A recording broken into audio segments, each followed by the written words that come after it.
what she has to say. Before we just start, it seems like everything has a reason and a purpose. Things happen the way they do. Martha, tonight, we were ready to have the dinner, and we realized we didn't have drinks, and so we needed ice. So I said, oh, we're out of ice. So I kind of thought, oh, we're out of ice, so, oh, well, we're out of ice. So you just drink warm water. But Martha, being kind and generous and compassionate, she's like, no, I'll go to the marathon station and get a bag of ice. So she went to the marathon station to get a bag of ice, and she literally saved probably a little boy's life in just that short time she went there. So God's purpose and just her going to get a bag of ice, she went down here to Bill's, and when she arrived, there was a car that was running, and keys were in it, and there was a 10-year-old boy in the car. The father had gone in to the Bill's station, but he had put the car in gear, and the car was rolling out into the street, and he was screaming and yelling. Martha had just parked her car. She seen the car rolling into the road traffic. She runs, opens the car, the door, leaps in to the car, throws it in gear, and rescues this little boy. So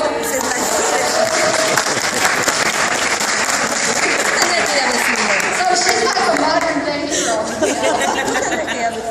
And then she asked her when the father came out and seen her in the car if he thought she was stealing his car or something. He didn't even thank me.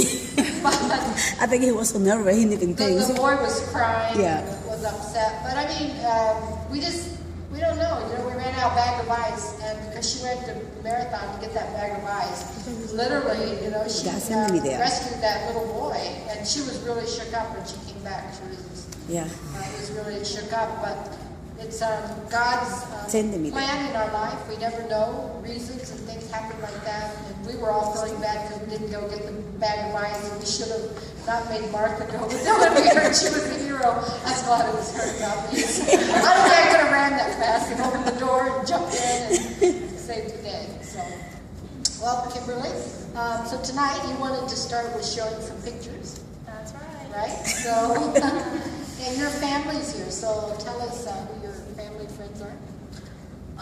Francisquita and my mom's friends are here. Oh, and then what's the name? Alexandra? Alexandra, her mom. Not her husband? Her husband, and Cheryl, our neighbor. And then my mom, my dad, Martha, and me.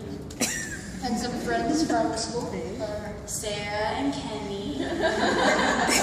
So we welcome all of you tonight, and most of you know that Kimberly went on a big trip. How many weeks were you gone? 7 weeks. And where did you go? El Salvador and East Africa, Uganda. Can you tell us like the time frame, like how long you were in each place? I was in El Salvador about a week and a half, and then East Africa 2 weeks and a half, and then 4 days in London.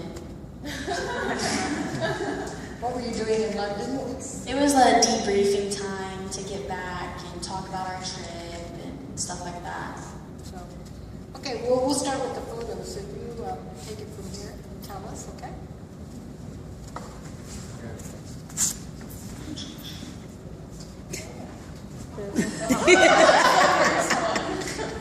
So we were in El Salvador, and of course we were killing chickens. The guys had to catch these 3 chickens, and then they just killed them. They slit their necks. Yeah, it was fun. And then there's some of us plucking it. You have to put like hot water on it first. Easier to get the feathers off and stuff. We were plucking it. And those are some children.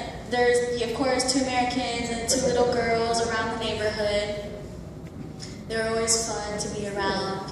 And that's Fefo. He was also a neighbor. He's holding the chicken's head, if you can tell.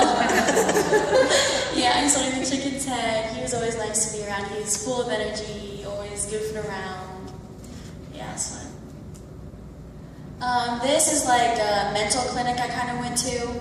And the girl I'm standing next to is actually 17 years old. She looks 7, but she's 17, and I'm not sure what the disabilities they had, but we just got to spend time with them, and we colored some pictures with them, and we did a puzzle with them, and also, Yeah, that's it. Color pictures and good colors with them.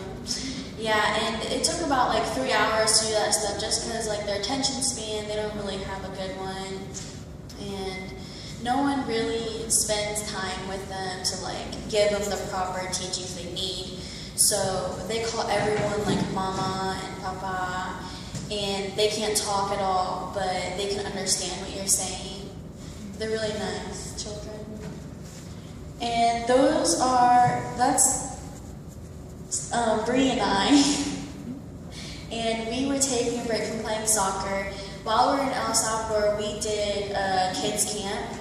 And the whole time we were there, and we played some soccer, and we did some like science activities. We had a lot more planned, but the kids weren't really interested in doing other activities. They just wanted to play soccer the whole time, especially the older kids. The younger kids wanted to do the art crafts and do the science things and stuff like that. But with the older kids, we just played soccer with them like the whole time. It was fun though. There's a picture of us getting together after everything and just talking. Everyone in El Salvador always hangs out on their porch. That's their hangout area. The house is too small to hang out in. And that's actually a house that we have on the property there. The program I went with has a property there, and there's like 3 houses on there that we built and actually helped build one. So did our youth group. Is that the house that when our youth went No. 2 years ago they helped? No, that's not the same house, but the same property. Yeah. That was the whole group. There's 2 translators. One in the red shirt was one of the translators, Melvin, and the girl in the cheetah print shirt next to me was another translator, Betelise. And they were just with us, and that was our whole entire group, 8 of us, really small. It's nice to have a small group though. Yeah. And this is the start of our trip to Africa. We were in the airport on our way to Africa, and we were just all excited to go, if you can tell. Here, we were actually like our first night in Africa. We were at one of their friends' house, and we were having a Bible study. And before, we had some tea and some bread, and there was some fruit. In Africa, there's always tea, chai tea, and there's always bread and stuff. It's always fun. We were sharing a meal with some of the youth. There's some youth in Uganda, if you can see in the picture. And we were just having dinner together, just having a good time, talking with each other. It was always nice to have meals with them because they're not really used to like sharing meals with each other. They usually just eat by themselves. And this is after a long work day on the property in Uganda. We were doing work projects, so we got together afterward and had some dinner. Here, we were at a house visit. I couldn't tell you the name because she just told us to call her Nyabo, and that means like ma'am. So it's like respectful. And she didn't really want us to call her by her name, so we just called her that. And it was nice. They gave us some corn afterwards. They really liked us. It was nice there.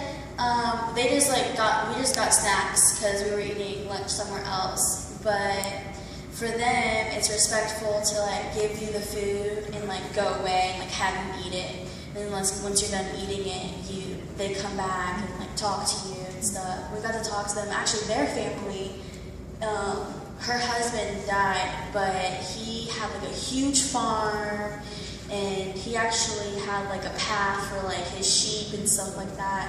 And they're like one of the richest people there because her husband's like known for his farm, and they started a school there in Kabonge, which is the village there.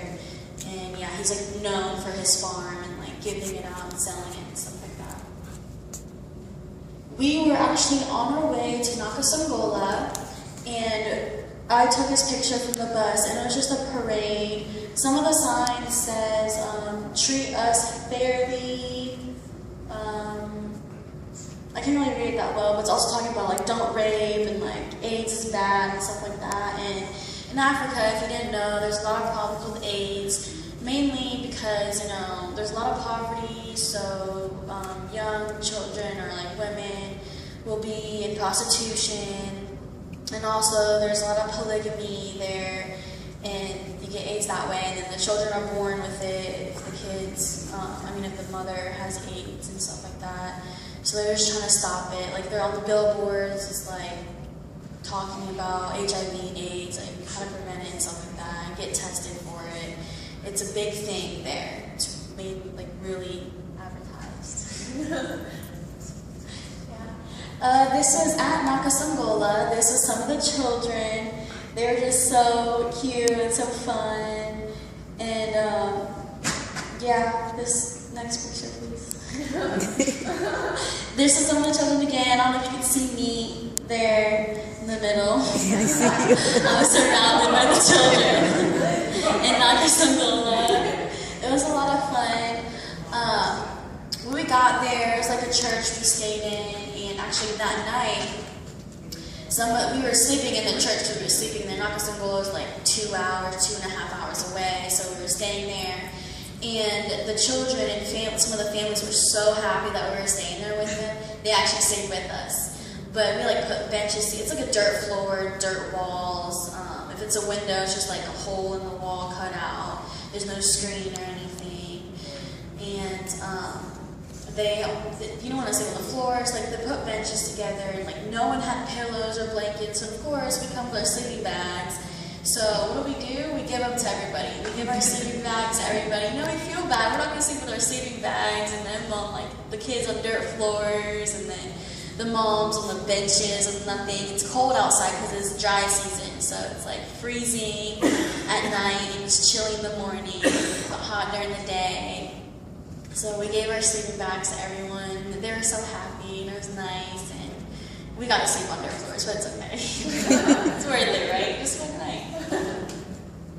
And that is a picture of all the youth in Uganda. There's a bunch of youth that work on the property, and there's a bunch of youth that hang out with us, and we're mingled in there. Our team is mingled in there, and the youth, and they actually spent a lot of time with us. Some of them couldn't because they're still in school, but they're mainly in their early 20s, and some are 18.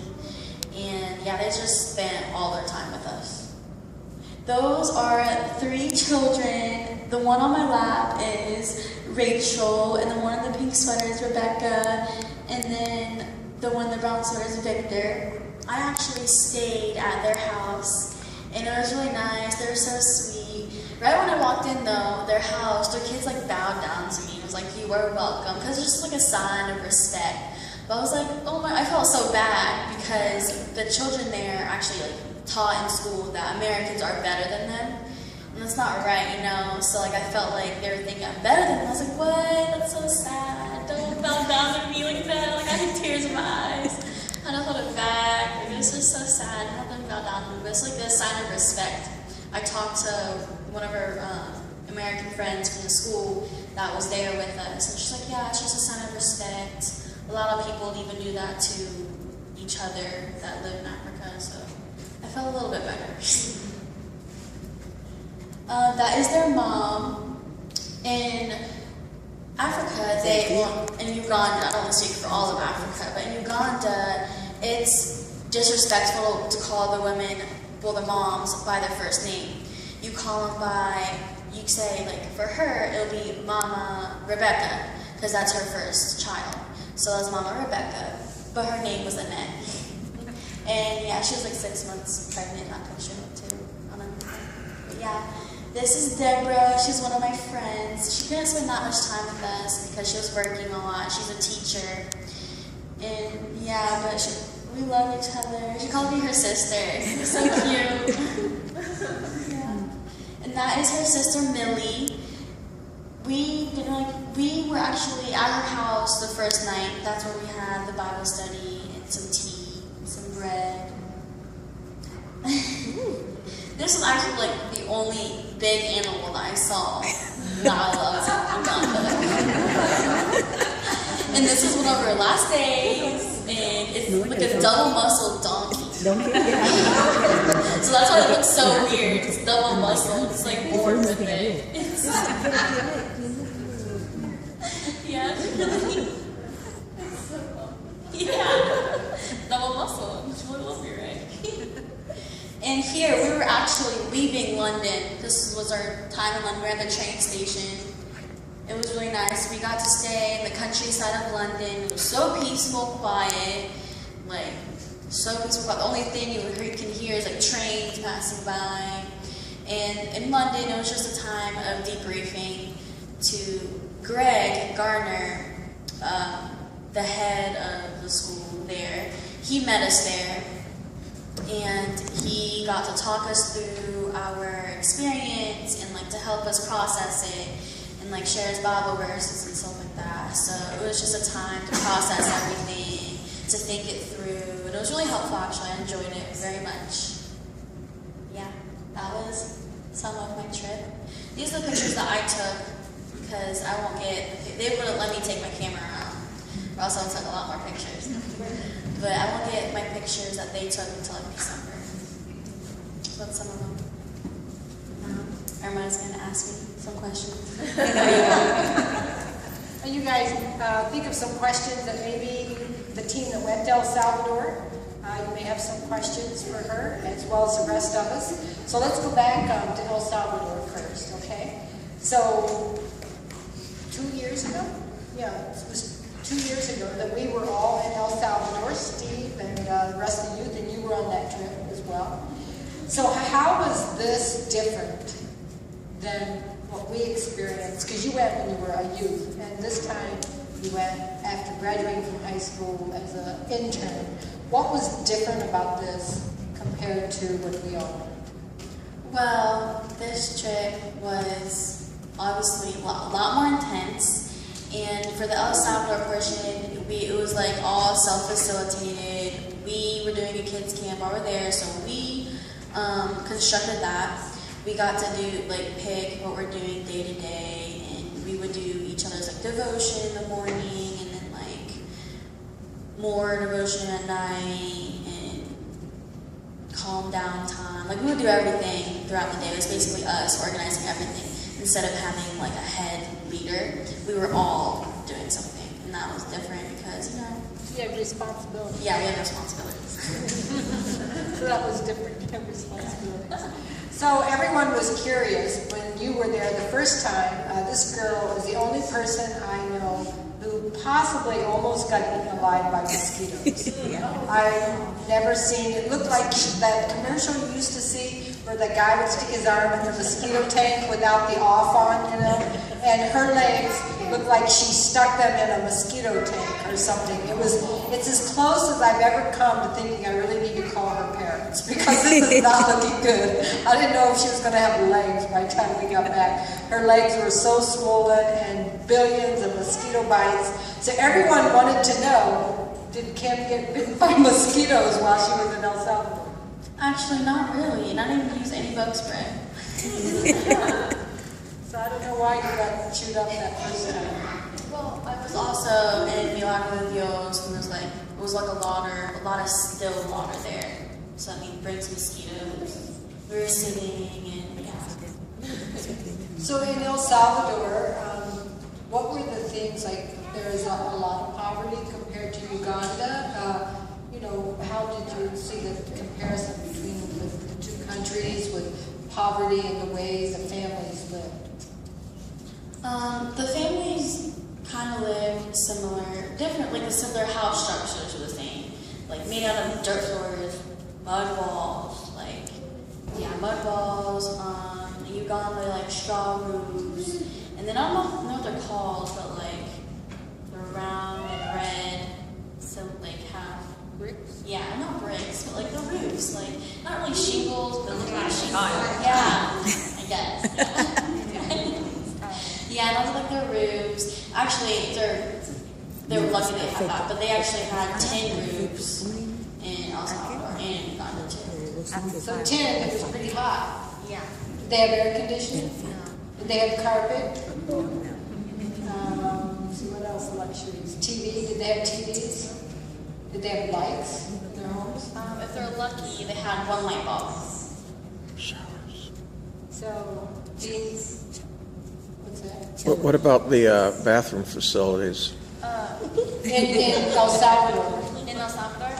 Tell us about El Salvador. When you had to use the restroom, what was the procedure with that? In El Salvador, the restroom, it's like an outball? It's not outhouse, sorry. Using my English here. Outbox. She said an outbox. An outhouse. There'll be like 3, a door if you're lucky, not even a door, there'll be like a sheet. And then in El Salvador, in our host home, we had a toilet, but underneath the toilet, it's just a big hole. Long hole. Big hole. It's smelly, not the cleanest thing, but it works, right? And then for the toilet paper, they don't really have toilet paper, so use paper. Newspaper? Yeah. Ooh. So when she was packing her suitcase, the day before she left, I told her, you really need to go and get disposable toilet paper and that. So she told me, boy, was I glad you told me to go get the toilet paper. She said they didn't have it in Africa, they didn't have it in El Salvador, wherever I went, there was never any toilet paper. So you stayed in host homes. And that's really different because the rest of us, we stayed in a hotel. It wasn't the Hilton, but it was safe and it was a clean hotel. But you stayed in host homes.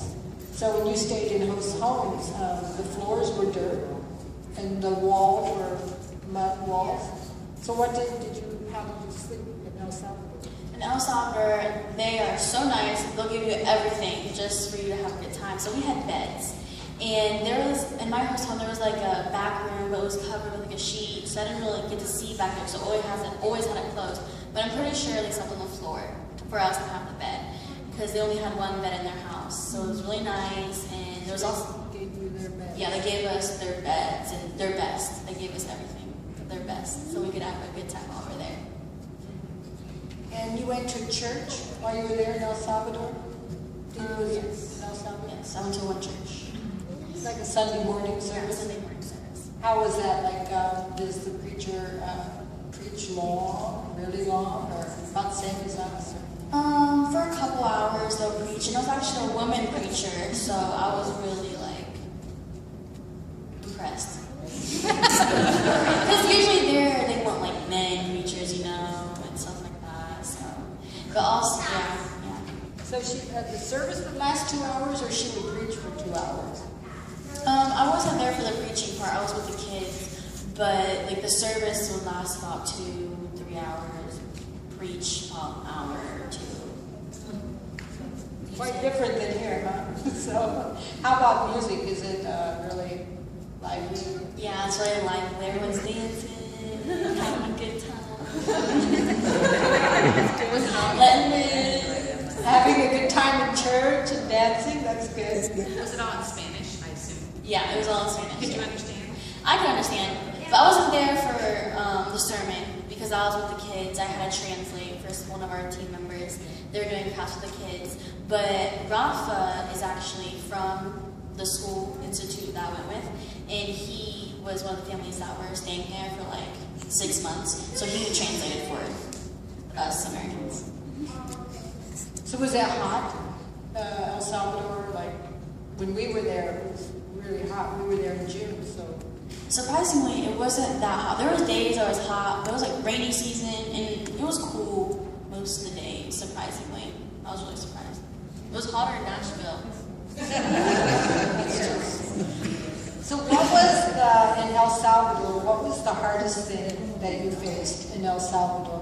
Because that was the beginning of your trip. So for you, can you explain to us what was probably the biggest challenge, the hardest thing for you? The biggest challenge was I was really confused the whole time. I was confused because I didn't know what God was trying to show me. I was like, what are you trying to show me? I don't know what you're trying to show me, God. Like, just show me already. Just put it in front of my eyes. I have my eyes open. I'm seeing all this poverty. I'm seeing everything. And I just didn't know what he was trying to show me. So I was like really confused in El Salvador. That was the hardest part for me because I was like focused on that. I was trying to like see what he was trying to show me, you know, but I couldn't figure it out. Did you see it? Which is amazing that she speaks Spanish, so she had the advantage of all your other team members, but yet you felt very confused and just didn't know, like, okay, what's this about, God, what's all this? So you were anxious for God to show you what he was doing in your life. Did you journal while you were in El Salvador? You would write your thoughts? I journaled a little bit, yeah. Were you going to read anything from your journal? You thought about it? I could if you wanted me to. Read us one day from your journal in El Salvador. Yeah. One day, what was like? I journaled more in Africa. Read us a bad day. What was a bad day? I don't really journal every day, but I'll see. My papers got wet too. Maybe just not the whole thing. Yesterday, just there we go. That was the first day. That's good.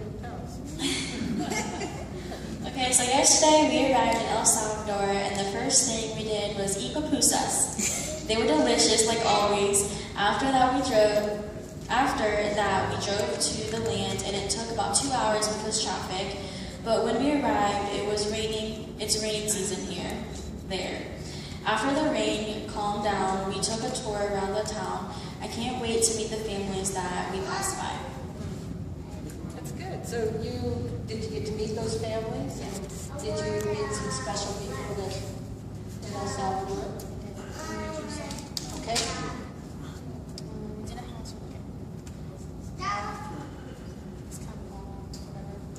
We did a house visit with little Carmen, and it went really well. She has 5 children, 4 boys and 1 girl.